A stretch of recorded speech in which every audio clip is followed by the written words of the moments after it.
My name is Madalena, and I was only 5 years old when my sister Renata was born. I remember when her parents brought her this tiny bundle wrapped in a pink blanket from the hospital. Mom said, "You're already an older sister, now you have to help us take care of Renata." These words became the theme of my childhood. Our house was modest but cozy. It was located in a quiet suburban area where everyone knew each other. My parents worked full-time. My father was an accountant, my mother was a secretary. They weren't rich, but we had enough money. At least that's what I thought until I realized that money works differently for Renata and me. Over the years, the differences in parents' attitudes towards us have become more and more noticeable. When I was 10 and Renata was 5, I was punished for breaking a plate. I was deprived of a TV for a week and additional household chores. When Renata knocked over her mother's favorite vase while running around the house, there was no punishment. "She's just a little girl," Mom said, sweeping up the pieces. I grew up realizing that we were treated differently. If I wanted new clothes, I had to wait for a special occasion, and Renata got dresses every time she pointed them out in store windows.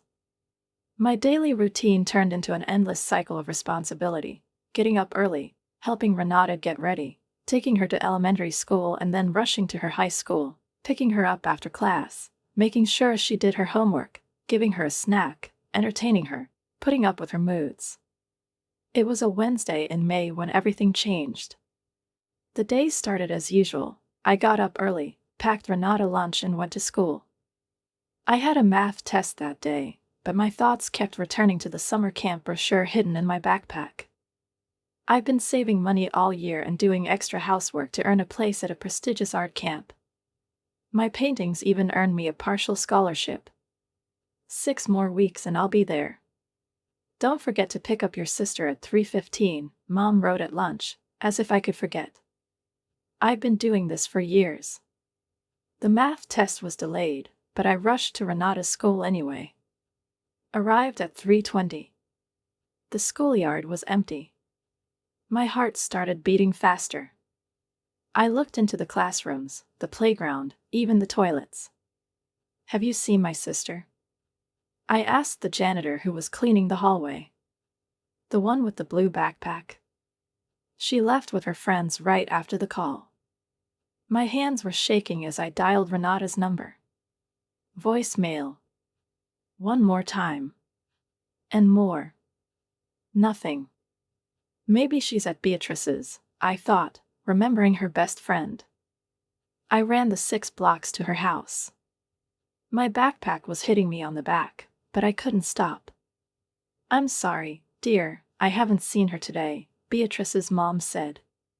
Over the next 5 hours, I looked for her everywhere: at the mall, where she loved to look at the windows; at the ice cream parlor, where she always persuaded me to go; in the park, where she walked with friends. My phone's battery was running low, and my legs were burning with pain, but I couldn't stop. If something happened to her. At 8:55 p.m., I trudged home, exhausted, with throbbing pain in my legs and a dull anxiety in my chest, preparing for the inevitable, facing my parents' anger, their accusations, and the disappointment that I knew always fell harder on me than on Renata. But when I opened the door, expecting worried looks, screams, or at least questions, I saw a completely different picture. Renata was sitting calmly at the kitchen table, munching pizza, and in front of her, with completely relaxed faces, Mom and Dad were eating their dinner as if nothing had happened. "Where have you been?" Mom asked, her face flushed with anxiety, and there was suppressed anger in her voice. "We were terribly worried." I froze on the threshold, not believing my eyes. I was looking for Renata everywhere, running around half the city, calling everyone I could, getting my feet wet while she was just sitting at home enjoying a warm pizza and a cozy family atmosphere. I was looking for her. I blurted out, still not believing what was happening. She wasn't at school, her phone was turned off. "It's not true." Renata interrupted me, her voice trembling, and tears glistened in her eyes, which she could hardly hold back. I waited for several hours after school, but Madalena never came. My phone was dead, and I didn't know what to do. I went to a friend's house to call you, but no one answered. And then I got lost trying to find my way home." She whimpered, and Mom immediately put her hand on her shoulder, comforting her, as if she were an innocent victim, and not someone who lied to my face, looking at me with an expression of triumph hidden behind wet eyelashes. "You, baby," I began, but my father cut me off immediately. "We don't want to hear your excuses." His voice was as harsh as ever. "Your sister could have been hurt. She ended up on the other side of town because of your irresponsibility." But I was there. I objected, feeling a lump of anger stick in my throat. "The janitor saw her leave with her friends right after school. That's enough." Mom slammed her palm on the table, and the warm family atmosphere was instantly replaced by icy cold. "Go to your room. And give me your phone. But. And you can forget about summer camp." Mom's words sounded like a sentence. "What?" "No." I felt the ground give out from under my feet. "I've been saving up all year. I got a scholarship. You should have thought about that before you left your sister." My father replied coldly. "Maybe it'll teach you responsibility." I looked at Renata. She hid her grin behind a slice of pizza. At that moment, something inside me broke. All these years, when I read her bedtime stories, bought her sweets with my pocket money, helped her with homework, defended her in front of her peers, shared toys with her, and sometimes the last pieces of chocolate, it all suddenly lost its meaning. She wasn't my sister. She was just someone who happened to live in the same house. That evening, I gathered up all her toys that I had once treasured and put them in the back drawer of the closet. I took down the drawing she had drawn for me from the wall. I threw away a half-eaten bag of her favorite candies that I kept in my desk. At that moment, Renata stopped being a family for me. She became just a person who lived under the same roof with me. Nothing else. In middle and high school, I threw myself into my studies. I knew that my parents had a college fund. They liked to mention this at every family gathering, proudly telling relatives how they had been saving money since we were born to give both daughters a good education. One day, I accidentally overheard my mom talking on the phone. The amount they had saved up was impressive. It would have been enough to pay for 4 years of study at a good public university for each of us. During my 3rd year at school, I spent sleepless nights working on scholarship applications. My SAT scores were almost perfect, my grades were solid A's, and the teachers gave me enthusiastic recommendations. I knew that no one would help me if I didn't secure my own future. When the enrollment letters started coming, I couldn't believe my eyes. I have received a full scholarship to one of the best universities in the country. One evening, I decided to tell my parents the news. "Mom, Dad, I have good news," I said, holding the letter from the university in my hands. "I got a full scholarship. Everything is covered: tuition, accommodation, meals." Mom looked up from the phone and smiled indifferently. "That's sweet, honey." I expected more, at least a drop of pride, at least a hint of joy. But she immediately returned to the screen. "So I thought." I swallowed, trying to suppress my excitement. "Since you no longer need to pay for my college, maybe I could use this money for something else?" The father looked up from the newspaper. "What do you mean?" "I've been exploring options," I said, trying to sound as confident as possible. "And this amount would be enough for the initial payment for a small apartment. Or even to start a business after graduation." The silence was deafening. Dad turned off the TV. "What's the money for college?" Mom asked sharply. Her voice was so cold that it made me uneasy. "The money you saved for our education," I replied, trying to keep my voice calm, even though everything was boiling inside. Dad shook his head, as if he was sorry for my naivety. "Madalena, this is our money. We've been saving them, and we're deciding how to spend them." I blinked in disbelief. But you always said that it was for our higher education. I objected, feeling my panic grow. And we'll spend it on Renata's education, Mom said without a shadow of doubt. I froze. College is getting more expensive every year, and your sister may need additional support, she continued, as if this was the most natural and logical course of events. I couldn't believe what I was hearing. So I worked hard, got a scholarship, and I don't get anything? I said slowly, desperately trying to find some justice in this. Life is unfair, my father snapped, his patience seemingly exhausted. And it's not your money to demand. End of discussion. Anger swept over me like a wave of fire, but I knew it was useless to argue. I turned around and stormed into my room, slamming the door so hard that the window panes shook. Tears stung my eyes, but I wasn't going to cry. Not for them. The next few weeks were unbearable. The parents acted as if nothing had happened. They discussed graduation preparations, made shopping lists for the dorm, and talked about the future as if they hadn't just destroyed my hopes. They didn't try to make amends, didn't offer another option, didn't discuss it with me at all. As soon as I brought it up again, they either left or changed the subject. And then, as I was packing my college bags, I realized something. I was lucky. I was lucky that I worked so hard for this scholarship.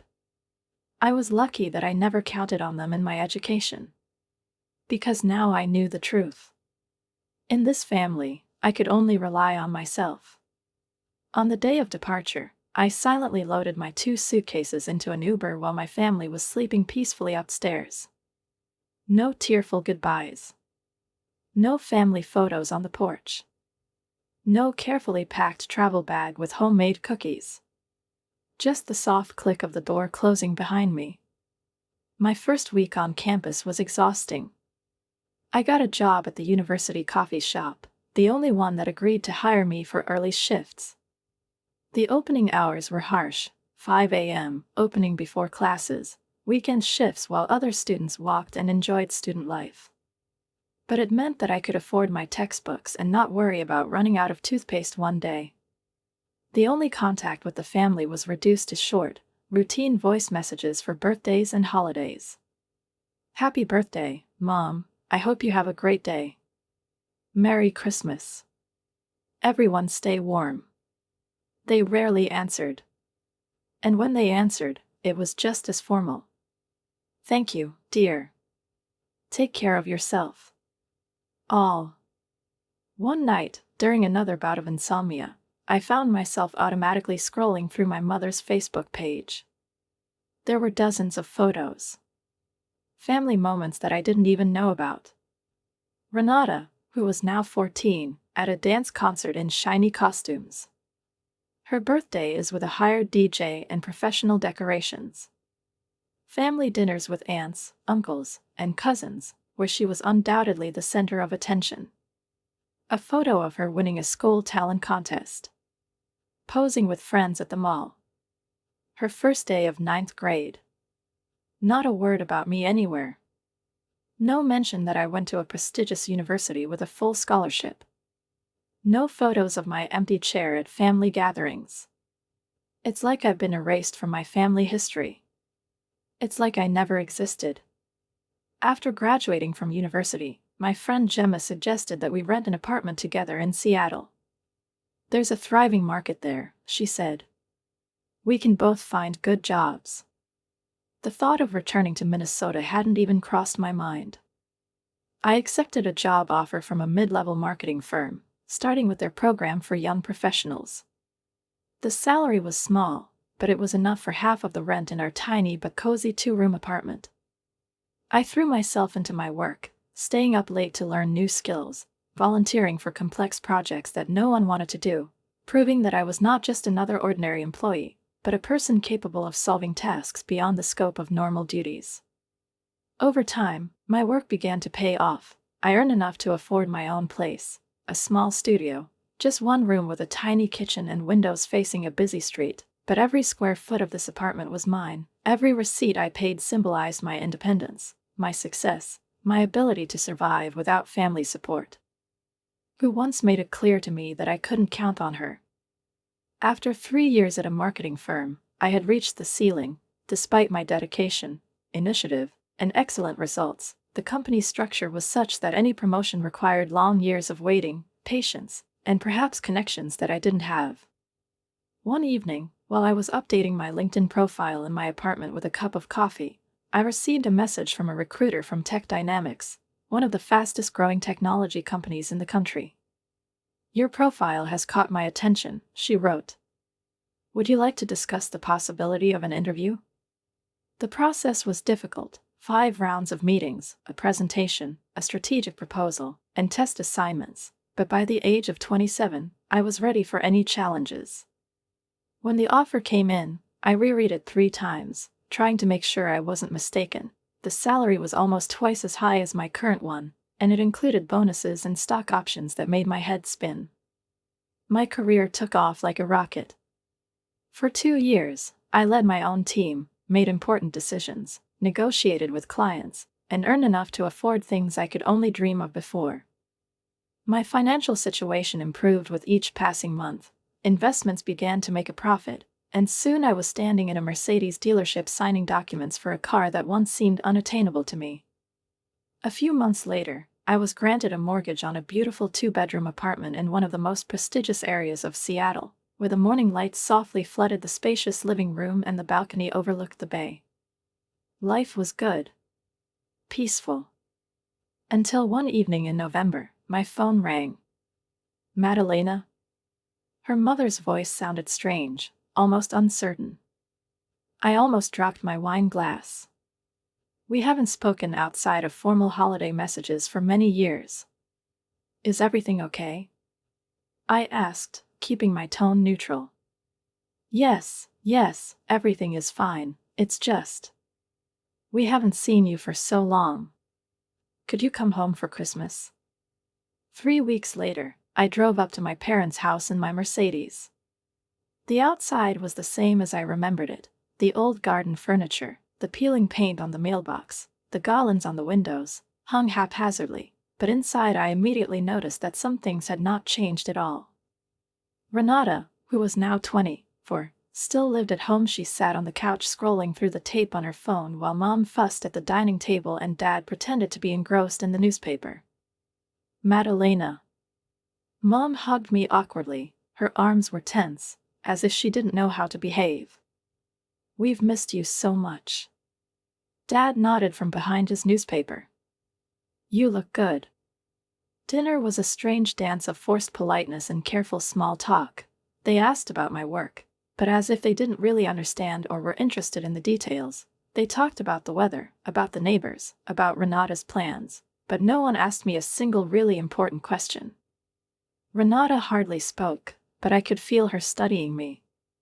And finally, when everyone relaxed a little, she broke the silence. "You've gained weight." I looked up at her and saw the same grin I remembered from childhood. "I think earning all this money means that now you can eat whatever you want." I looked at her, then at my plate of Mom's Christmas roast, picked up my fork, and replied with a grin. "Actually, I just have a peaceful life now." It's amazing how good life can be when there's no one around to bother you. The silence that followed was sweeter than any Christmas dessert. After the hum of conversation subsided, Mom asked me to stay while Dad and Renata cleared the table. She took me into the living room and sat down on the old sofa, the one where she had once explained to me that the college fund was not really mine. "Madalena, dear." Her voice took on that soft tone I remembered from childhood, the one she used when she needed something. I waited in silence. "I need to talk to you about something important." She looked older than I remembered, her face haggard, and her hands fidgeted with the hem of her sweater. "Your father retired last spring," she finally said, pausing as if waiting for my reaction. I didn't say anything. "His health is not what it used to be. And the cost of medicines, well, they're more than we expected." I kept looking at her, waiting to see where she was going. "And I had to cut my job down to a part-time job to take care of him." She sighed and looked at me with a kind of uncertain hope, as if she expected me to offer help myself. I sat in silence, watching my mother gather her thoughts, her fingers nervously tugging at the edge of her sweater, and her gaze darted around the room, as if she was looking for the right words or at least an excuse for her sudden appeal to me for help. "The house needs renovation, too," she finally said, taking a deep breath, as if deciding to take the last step. She waved her hand towards the ceiling, where ugly water stains left by old leaks stretched. "The roof is leaking, the stove is barely working, the pipes are rusty, the carpets are all worn out. We can barely handle even basic repairs. We're fighting, Madalena." I didn't answer, waiting for what was to follow. And now it sounded. "We've seen how well you manage." She hesitated, but then continued, "With your beautiful car outside, with your work, with your success. We are so proud of you." I felt something growing cold inside me. "We were thinking, maybe you could help us a little." I looked around the house I grew up in. The one that once seemed cozy, reliable, and dear to me, but now it seemed to me only a reminder of the past, in which I was always in the background.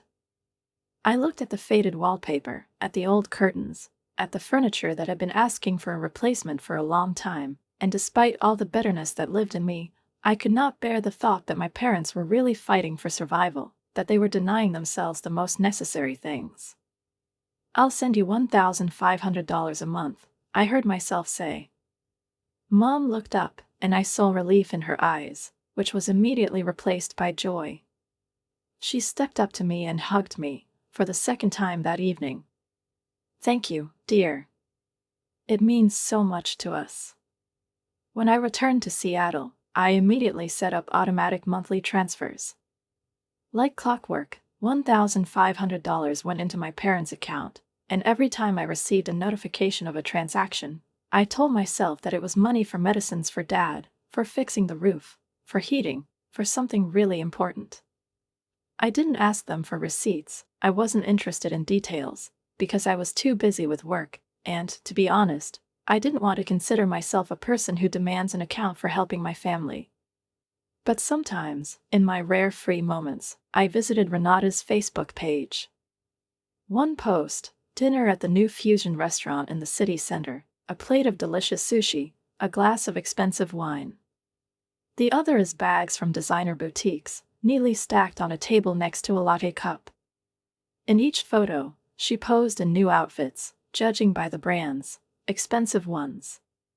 But she was still living at home with our parents, who were experiencing difficulties. I tried to justify it. Maybe she found a job. Maybe she saved money and just allowed herself some small pleasures sometimes. But her posts came out during business hours, lunch in trendy cafes on Tuesday afternoon, shopping in boutiques on Thursday morning, spa days on Mondays. Something didn't add up. But I was too busy with my own life to take the time to find out the truth. My team was expanding, we were launching major projects, and I was preparing for another promotion. And then the bell rang. It happened during an important meeting with my team. Mom never called me during office hours. Our communication consisted of formal responses to monthly bank transfers. I froze when I saw her name on the screen, apologized to my colleagues, and left the conference room. "Madalena, we need your help." No prefaces. No questions about how I am. Only her voice, agitated, demanding, almost desperate. "We need $50,000. It's urgent." "Mom, wait." But she had already hung up. I stared at the screen, feeling confused, afraid, and then angry. $50,000. My thoughts immediately turned to my father. His health was deteriorating. I sent money home every month because he needed medical care. Was he in the hospital? "Do you need an urgent operation?" I remembered how weak he looked at Christmas. I went into the conference room, quickly packed my things, and apologized to my colleagues. "I'm sorry, I have a family emergency. Can you take over the controls within an hour?" I canceled all my appointments for the next week and booked my first flight to Minnesota. I imagined the worst-case scenarios all the way. Dads in intensive care. Medical procedures that they could not afford. The debts that forced them to come to me. I've read articles about how healthcare costs are ruining families. I've seen people who lost everything to save their loved ones. The GPS showed that I was only 20 minutes from my parents' house when I noticed something strange. All the lights in their house were on. I could see it from the end of the street. And it wasn't the scene I expected to see if it was a medical emergency. Usually, during a crisis, people forget about things like turning on all the lights in the house. I barely had time to knock when the door opened and my mom appeared in front of me. Her face fell, as if standing on the threshold was not a native person who had flown across the country on an urgent matter, but an unknown salesman offering unnecessary goods. Madalena? What are you doing here? Behind her, I immediately noticed Dad sitting in his favorite armchair, looking perfectly healthy, with a magazine in his hands and a cup of coffee on the armrest. Renato was pacing the living room, frantically typing something into her phone, and didn't even look up to say hello. You didn't have to come, Mom reluctantly took a step aside, letting me in. We just needed you to send the money. I went inside, and the first thing that caught my eye was no atmosphere of crisis, no panic, no signs of a struggle for survival. The house smelled of freshly brewed coffee and pastries, newspapers and magazines were on the table. Among them, my eyes caught on several glossy issues with large letters bridal. I didn't understand what was going on at first. Dad, are you okay? I asked slowly. He looked up and shrugged. Of course. It's all good. He's fine, Mom shot Renata a warning look. You really didn't have to come all this way. And at that moment, Renata stepped forward, practically jumping up and down with excitement. Her eyes were burning with excitement, and before I could say anything, she shoved her left hand in my face. A massive diamond ring sparkled on her finger. It reflected the light in such a way that it was impossible not to notice. At least 2 carats, perhaps even more than her boyfriend could afford on his starting salary. I'm getting married. She screamed like she was announcing her own victory in a beauty contest. And we need money for the wedding. I was stunned. My hand luggage was still in my hand, my ticket back to Seattle was in my coat pocket, and my mom's words on the phone were still ringing in my head. It's an emergency. Which caused me to cancel a week of important meetings. Which is why I bought a ticket at the last minute. Because of which I was worried about the whole flight, scrolling through possible disaster scenarios in my head. Well, we need to book a venue as soon as possible, Mom explained as if it really made sense. She sat down on the couch, smoothing her skirt, as if we were discussing weekend plans rather than asking for $50,000. $50,000 is not much for a wedding these days. It's even quite modest, if you think about it. I actually wanted a $100,000 wedding, Renata nodded enthusiastically, still admiring her ring. But I was thinking about you, sis, she added in a sweet voice. I've cut my expenses in half to make it easier for you. You should thank me. She looked at me with an innocent smile. Actually, $50,000 is not a lot of money for you anymore. I slowly shifted my gaze from her smug face to my mom, who was looking at me expectantly, as if this deal had already been resolved. And at that moment, something inside me broke. No. I said it calmly, in an even voice, but the words scattered around the room like a clap of thunder. What? Renata blinked as if she couldn't believe her ears. You heard me. I looked into her eyes, letting the silence hang between us. I won't give you a penny for this wedding. There was a deafening silence. Renata turned pale, her lips trembled, and suddenly her face was distorted with rage. How dare you? I didn't look away. How dare you, after all you've done to me? She got confused, and I continued. You've made my life hell since I was a kid. You lied about me. You stole from me. You enjoyed being punished for things I didn't do. Because of you, I lost my summer camp, my phone, and my parents' trust. I turned to my parents, feeling anger boiling inside me. And you always took her side. They always believed her lies instead of my truth.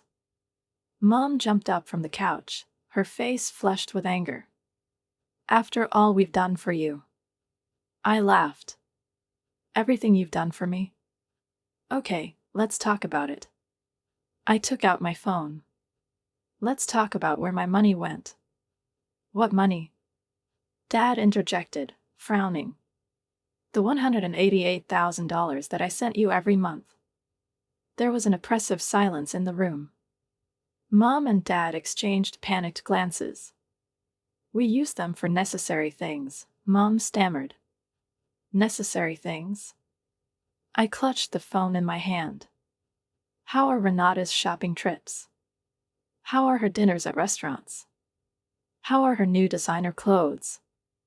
Mom turned away, but I saw Dad clench his fists, his jaw twitching, as if he himself was stunned by what he had just heard. Renata snorted and crossed her arms over her chest.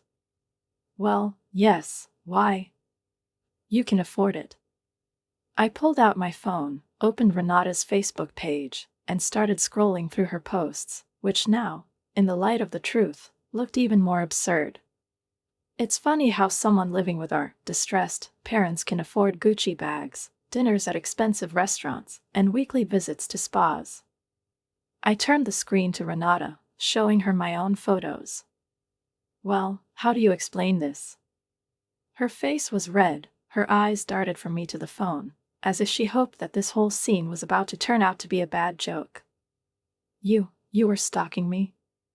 Her voice was shaking with anger and panic. No, I shrugged. I just saw how you flaunted MY money on all social networks. Renata screamed, her face contorted with tears, which immediately flowed down her cheeks, smearing her perfectly applied mascara. You're being selfish. I didn't even blink. You have everything. She continued, clenching her fists. Great job, nice car, beautiful apartment. Why can't you share it? We raised you better than that. We're really proud of you, Dad chimed in, putting down the magazine. His voice was low, but filled with disappointment.